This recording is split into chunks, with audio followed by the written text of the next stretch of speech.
le invito para que abran su Biblia en el libro de Números.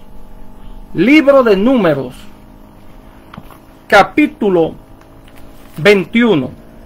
Libro de Números, capítulo 21.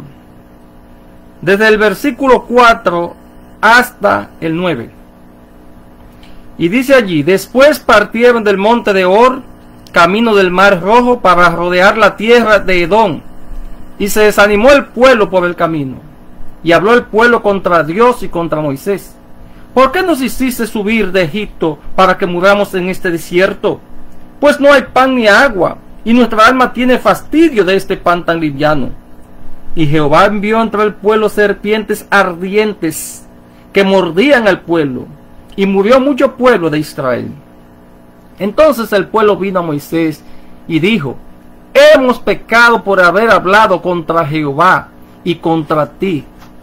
Ruega a Jehová que quites de nosotros estas serpientes. Y Moisés oró por el pueblo. Y Jehová dijo a Moisés: hazte una serpiente ardiente y ponla sobre un asta, y cualquiera que fuere mordido y mirare a ella vivirá. Y Moisés hizo una serpiente de bronce y la puso sobre un asta. Y cuando alguna serpiente mordía a alguno, miraba la serpiente de bronce y vivía. Oremos. Amado Padre que mueve las alturas de los cielos, gracias en este momento especial que nos permite abrir la Santa Biblia, tu palabra de salvación. Gracias, Señor, porque tus promesas se cumplen. Gracias, Señor, por tus bendiciones. Te suplicamos que nos perdones, Señor. Te suplicamos que esté con nosotros. En este momento, al estudiar tu santa palabra, te suplicamos que tú derrames tu Santo Espíritu. No permita que nadie quede vacío, Señor. Úsanos. Así que estate con nosotros en el nombre de Jesús. Amén. La historia que ustedes han escuchado y que han leído juntamente conmigo es una de esas tristes realidades que se ven como resultado de un pueblo incrédulo. Mire bien cómo ellos se presentan delante de Dios. Lo primero que dice el versículo 5 es que habló el pueblo contra Dios y contra Moisés. Así que no hubo temor hacia ninguno de los dos. ¿Qué habló? Una pregunta acusatoria. ¿Por qué nos hiciste subir de Egipto para que muramos en este desierto? ¿Por qué? Y esa no fue la única vez.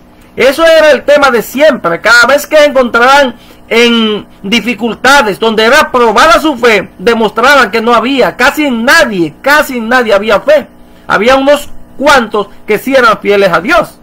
Y entonces era la pregunta: aún cuando el faraón iba detrás del pueblo, antes de cruzar el mar Rojo, también comenzaron a murmurar.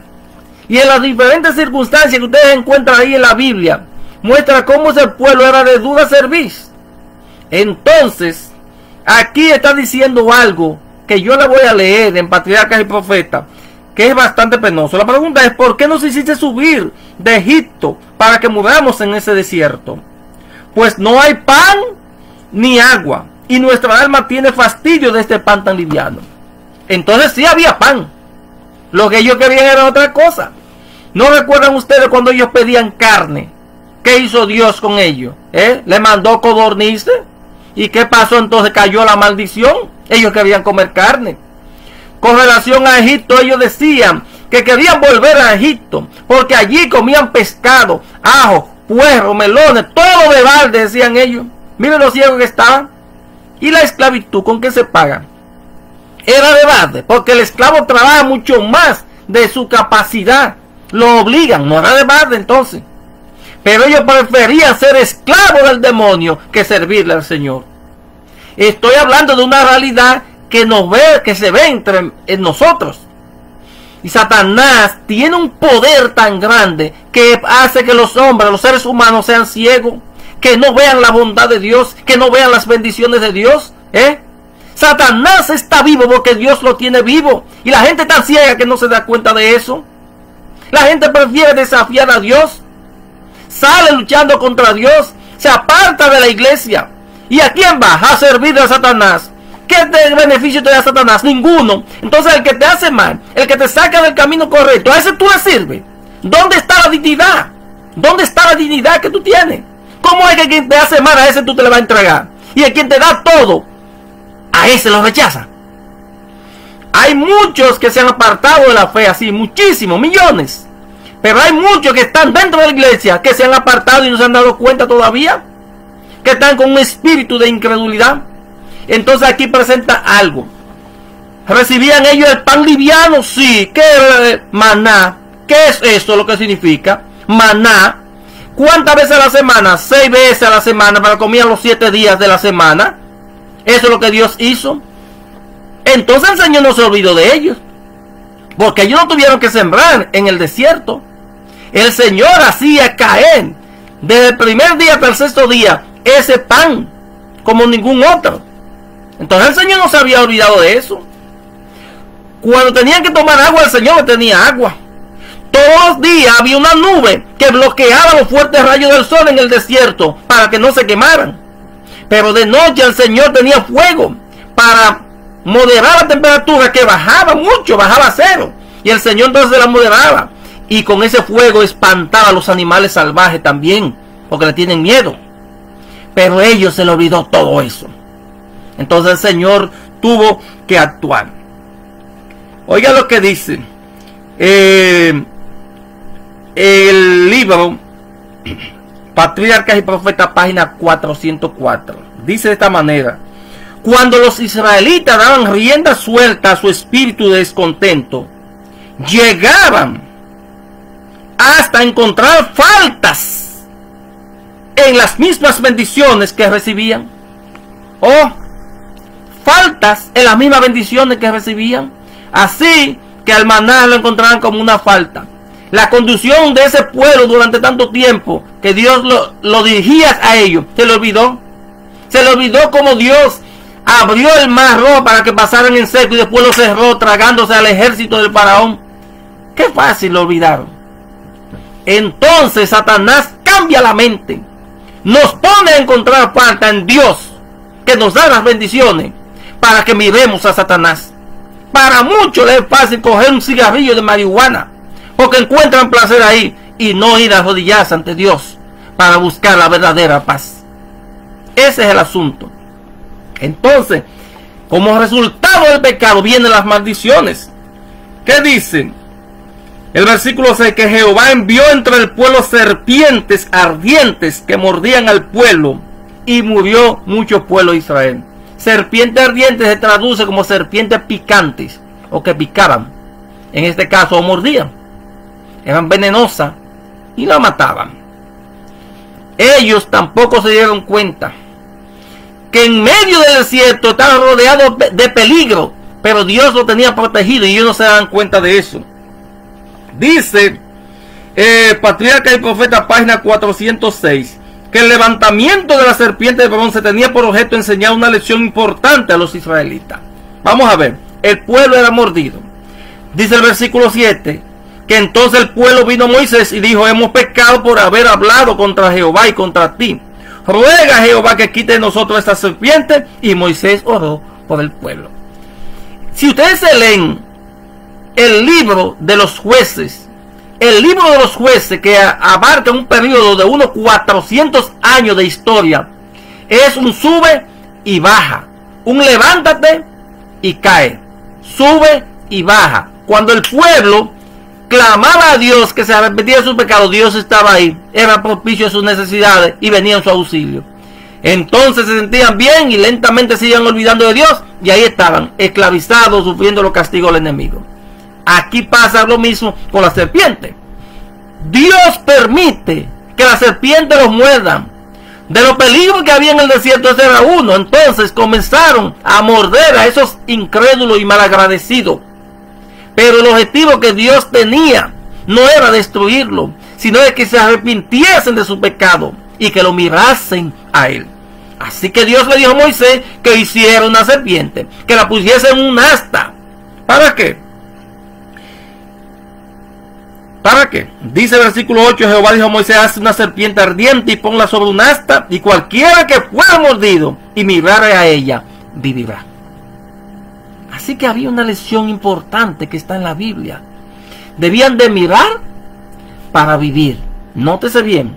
Debían de mirar para vivir. Vuelvo a la cita, Patriarca y Profeta, página 406. No podían salvarse del efecto fatal del veneno que había en sus heridas. Solamente Dios podía curarlos. Oiga bien. Se les pedía, sin embargo, que demostraran su fe en los provistos por Dios. Debían mirar para vivir. Anote eso. Debían de mirar para vivir. Su fe era lo aceptable para Dios. Y la demostraron mirando la serpiente. Sabían que no había poder en la serpiente misma, sino que era un símbolo de Cristo. Y se les inculcaba así la necesidad de tener fe en los méritos de Él. Así que la fe, su demostración era un acto de incredulidad, que es lo contrario a la fe. Ahora el Señor le pone lo que debe de ser, y era fe. Había que levantar la serpiente, entonces tu incredulidad tenía que desaparecer. Si tú quieres vivir, porque el hombre hace lo que sea por vivir, no quiere morir. Si tú quieres vivir, entonces tú tendrás que mirar la serpiente. Eso es lo que dice el Señor. Tú tendrás que mirar la serpiente. ¿Y qué pasó? Dice el versículo 9 que Moisés hizo una serpiente de bronce. Entonces, cuando alguna serpiente mordía a alguno, miraba la serpiente de bronce y vivía. Oh, qué interesante. Aquí hay una lección importante. En la conversación que tuvo nuestro Señor Jesús con Nicodemo, San Juan capítulo 3, encontramos que Jesús le dice algo similar a Nicodemo. Primero, Nicodemo llega a Jesús de noche, para que no lo vean. Nicodemo era del grupo de los fariseos. Pero Nicodemo tenía también sus dudas con relación a Jesús. Y dice el deseado de toda la gente que Nicodemo fue a Jesús. Pero el objetivo de Nicodemo era discutir con Jesús. Y como Jesús sabía el corazón de Nicodemo, recuerda que Jesús era 100% humano y 100% divino. Así que cuando Nicodemo lleva una supuesta adulación hacia Jesús y le dice, capítulo 3, que sabemos que has venido de Dios como maestro, porque nadie puede hacer estas cosas, estas señales que tú haces si no está Dios con él. Jesús no le dijo gracias, Nicodemo. De hecho, Jesús a nadie le dio la gracia. ¿Y saben por qué Jesús no le da la gracia a nadie? Porque Él es la gracia. Él no puede agradecerle, es imposible agradecerle a otro. Jesús, por lo tanto, cada vez que hubo una adulación, siempre le devolvió diferente. Entonces Jesús le contestó de esta manera, versículo 4. De cierto os digo. Ahí en el griego dice amén, amén, que significa así es o así se hará. ¿Qué es lo que así es, así se hará? Lo que viene a continuación. Amén, amén, te digo, que el que no naciera de nuevo no puede ver el reino de Dios. El hombre sí estaba interesado en lo de Dios, pero estaba equivocado como los demás. Pero Jesús vio qué tipo de corazón era este hombre, y entonces vio que la necesidad de él era nacer de nuevo. La necesidad del pueblo hebreo era nacer de nuevo también. Ahí es donde está. Entonces Jesús le dice que el que no naciera de nuevo no puede ver el reino de Dios. Y ahí ustedes saben la conversación, y él pregunta cómo es esto. Jesús entonces se refiere al versículo 5 que debía nacer de agua y del Espíritu. Pero dice algo más. El versículo 8 Jesús dice: el viento sopla de donde quiere y oye su sonido, mas ni sabe de dónde viene ni a dónde va. Así es todo aquel que es nacido del Espíritu. Porque la obra del Espíritu Santo produce los efectos en el alma de la persona, en su vida, una transformación. Eso hace el Espíritu Santo. Y el Espíritu Santo, aunque no lo vemos como el viento, produce los embates que cambian para la vida eterna. Eso es lo que Jesús le está diciendo. Y el hombre necesitaba nacer del Espíritu y nacer del agua, en este caso, para poder entrar en el reino de los cielos. Mire que estamos presentando aquí una lección que es necesario para todos los seres humanos, para ustedes y para mí. Hasta que nosotros no lleguemos a reflejar perfectamente la imagen de Jesús, mirando a Jesús, como dice el apóstol Pablo, no podremos entonces ser aptos para el reino de los cielos. ¿Recuerdan ustedes lo de Enoc? Caminó con Dios y entonces se lo llevó Dios. Elías caminó con Dios, entonces se lo llevó Dios. Eso fue lo que pasó. Y Jesús le dice que debía de producirse este cambio.